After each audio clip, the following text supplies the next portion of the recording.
students, welcome to Radiant Classes. Today I am going to teach you about exclamatory sentence in the topic direct and indirect speech. Before starting my lecture, I have appealed to all the viewers that they should watch my video up to the last point of my lecture. First of all, you have to know about exclamatory sentence. What are exclamatory sentence? Exclamatory sentence कौन से होते हैं, क्या होते हैं? इस प्रकार के सेंटेंस से हृदय से अचानक उत्पन्न होने वाली कुछ फीलिंग्स होती हैं, जैसे खुशी की फीलिंग्स है, दुख की है, किसी की तारीफ कर रहे हैं, इस तरह की फीलिंग्स होती हैं। ये बात सभी को ये पता होना चाहिए। और इसके एंड में एक्सक्लेमेटरी का साइन लगा होता है। साइन कैसा होता है? एक्सक्लेम साइन, इस तरीके का साइन होता है। अब हम इसको आपको लिख करके भी बता सकते हैं कि क्या होते हैं। इस प्रकार के वाक्यों से, इस प्रकार के वाक्यों से खुशी, दुख या अनुमोदन के भाव प्रकट होते हैं।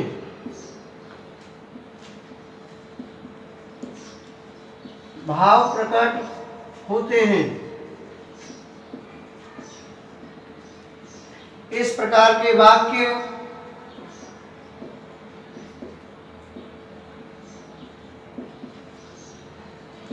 हाउ या व्हाट से प्रारंभ होते हैं।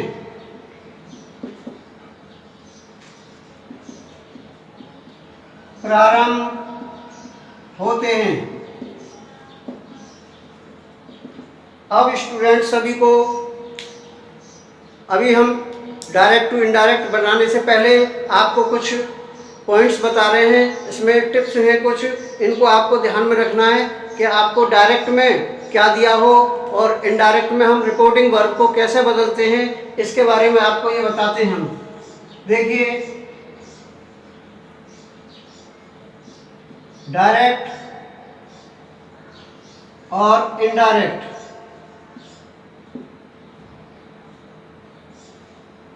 डायरेक्ट और इनडायरेक्ट में क्या करना होता है? अगर हमारे किसी डायरेक्ट स्पीच में हाउ या व्हाट आ रहा हो, हाउ या व्हाट आ रहा हो, तो हम इनडायरेक्ट में रिपोर्टिंग वर्ब को एक्सक्लेम्ड,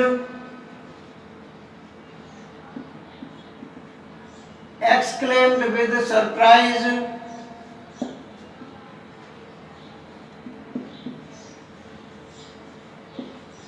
exclaimed with surprise में बदलते हैं। इन्वर्टेड कॉमास को that के प्रयोग से हटाते हैं, that से हटाते हैं और हाउ या व्हाट के स्थान पर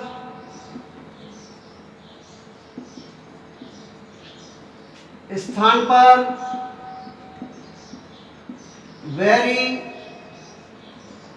या ग्रेट का प्रयोग करते हैं। ग्रेट का प्रयोग करते हैं। ये बात सभी को ये पता हो कि ग्रेट का प्रयोग केवल फूल वाले सेंटेंस में किया जाता है। जहां मूर्ख की कोई बात हो रही हो तो वहां वेरी फूल नहीं बोलते हैं, ग्रेट फूल बोलते हैं। इसके बाद नेक्स्ट है आपका, अगर अलास आ रहा हो तो हम इसे एक्सक्लेम्ड विद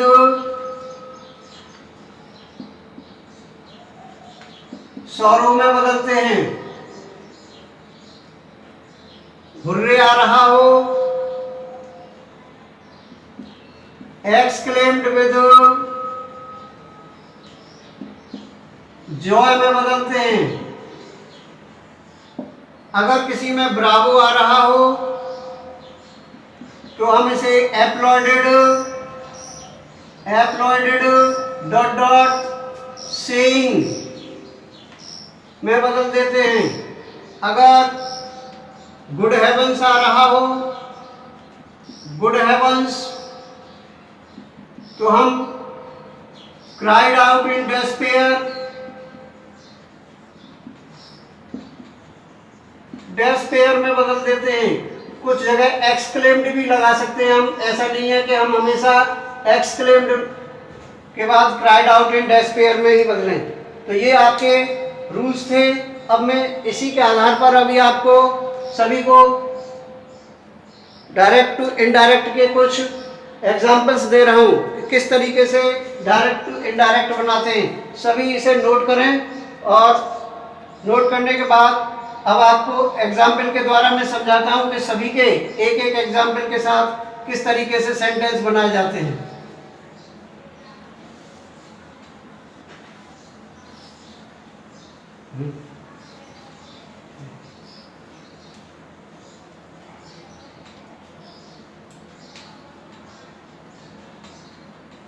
अब हम आपको इसके एग्जाम्पल के द्वारा आपको समझा रहे हैं। जैसे हाउ या व्हाट से प्रारंभ हो रहा हो, तो जैसे he said how clever I am. अभी हमने नियम बताया था कि अगर हाउ लगाए तो वेरी में बदलेंगे, दैट से हटाएंगे इसे और एक्सक्लेम्ड में बदल देंगे। स्टूडेंट्स, ये जरूरी नहीं है कि हमेशा एक्सक्लेम्ड ही आए, एक्सक्लेम्ड में सरप्राइज भी आप लगा सकते हैं। ही एक्सक्लेम्ड दैट, आई को चेंज करेंगे सब्जेक्ट के अकॉर्डिंग, तो बदलेंगे, क्या होगा, ये सब्जेक्ट है दोनों, तो केस एक जैसा है इनका, तो ही आ जाएगा, एम का वॉज आ जाएगा। और अभी हमने बताया था कि हाउ को वेरी में बदलेंगे, वेरी क्लेवर।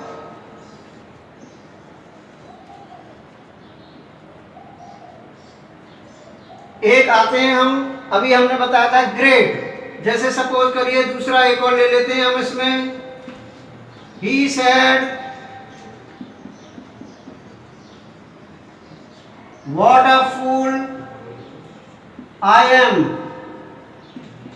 उसने कहा कि मैं कितना बड़ा मूर्ख हूं, अर्थात ही एक्सक्लेम्ड दैट, आई को चेंज करेंगे सिमिलरली अभी जैसे किया था सब्जेक्ट के अकॉर्डिंग, दोनों के केस सेम है, तो ही आ जाएगा यहाँ, एम का वॉज आ जाएगा, ही वॉज अ ग्रेट फूल। यहाँ वेरी फूल नहीं लगाएंगे, अभी रूल जैसे हमने बताया था ग्रेट फूल लिखेंगे क्योंकि फूल के साथ ग्रेट लगाते हैं। एक बात का और ध्यान रखना है स्टूडेंट्स, आपको एक अ भी लगाना होता है। अगर किसी सेंटेंस में अ आए तो भी लगाएंगे। जैसे थर्ड एक और बता रहा हूं मैं, he said what a terrible storm it is,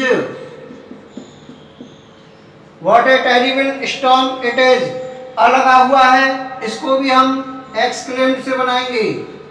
he exclaimed that, it की जगह यहां पर नो चेंज, इसका हो जाएगा वेज was, it was a very. यहां खाली वेरी नहीं लिखना है, कुछ बच्चे से ए को नहीं लिखते, वहां पर रॉन्ग हो जाता है। अ वेरी टेरिबल स्टॉर्म,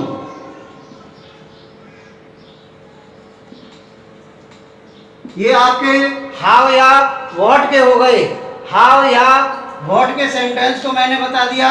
अब मैं आपको अलास के सेंटेंस के बारे में बताऊंगा कि अलास के कैसे बनाते हैं। ये सभी नोट करेंगे, ये हाउ या व्हाट के हैं, बहुत अच्छे से समझ लें। सभी से मैं एक अपील करता हूं कि कोई भी बच्चा या कोई भी स्टूडेंट्स ट्रिक से नहीं काम करे। इसमें ट्रिक कुछ नहीं होती है, कंसेप्ट क्लियर करके चले। जिसके कंसेप्ट क्लियर होते हैं he will always be succeed in his life। ये मेरा अपना ओन एक्सपीरियंस है। सभी अब आप देखेंगे अलास्का और हुर्रे का भी।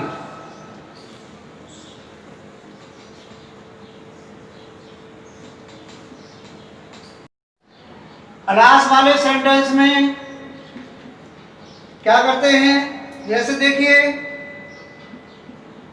he said alas I am ruined, इस सेंटेंस में दुख प्रकट हो रहा है, अलास को एक्सक्लेम्ड विद सॉरो से चेंज करेंगे, तो ही exclaimed with sorrow that, I को चेंज करेंगे ही के अकॉर्डिंग, तो ये हो जाएगा ही, एम का हो जाएगा कॉज, ही वॉज रूइंड, उसने दुख प्रकट किया कि मैं बर्बाद हो गया। इसके बाद अब अलास के बाद हम हुर्रे का लेते हैं।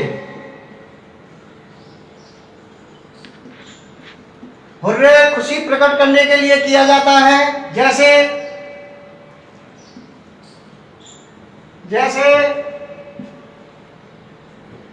The player said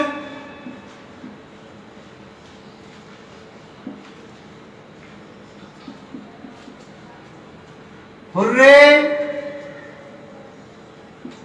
we have won the match, we have won the match. ये सेंटेंस है, प्लेयर्स ने खुशी प्रकट की कि हमने मैच जीत लिया। इसको बनाएंगे the players exclaimed with joy that we use कर रहे हैं फर्स्ट पर्सन, प्लेयर्स है, ये मोर देन वन है, तो आपको प्लेयर्स के स्थान पर प्रोनाउन लगाना है they had one the match. इस तरह से आपका ये हुर्रे का हो गया। अब हुर्रे के बाद आता है ब्रावो का आएगा। अब ब्रावो के में हमको क्या करना है, देख ब्रावो वाले सेंटेंस, जैसे the captain said Bravo you have done well. Captain ने शाबाशी देते हुए कहा कि तुमने बहुत अच्छी परफॉर्मेंस दी, बहुत अच्छा खेले। अब हम इसको अपलॉड किया है कैप्टन ने, तो हम बनाएंगे द कैप्टन अपलॉडेड, तारीफ की। और किसको अपलॉड कर रहा है, मान लीजिए मुझे ही अपलॉड कर रहा है तो मी लगा सकते हैं हम यहाँ। और फिर रूल है सेइंग, फिर दैट, यू को चेंज करेंगे मी के अकॉर्डिंग, क्योंकि मी लिया है यहाँ, तो आई हैड डन वेल। इस तरह से आज स्टूडेंट सभी के लिए एक्सक्लेमेटरी के सभी सेंटेंस फिनिश होते हैं डायरेक्ट इनडायरेक्ट में। सभी को उम्मीद करता हूँ समझ में आए होंगे। अच्छे से प्रैक्टिस करेंगे। Be safe and stay at your home. Thank you very much.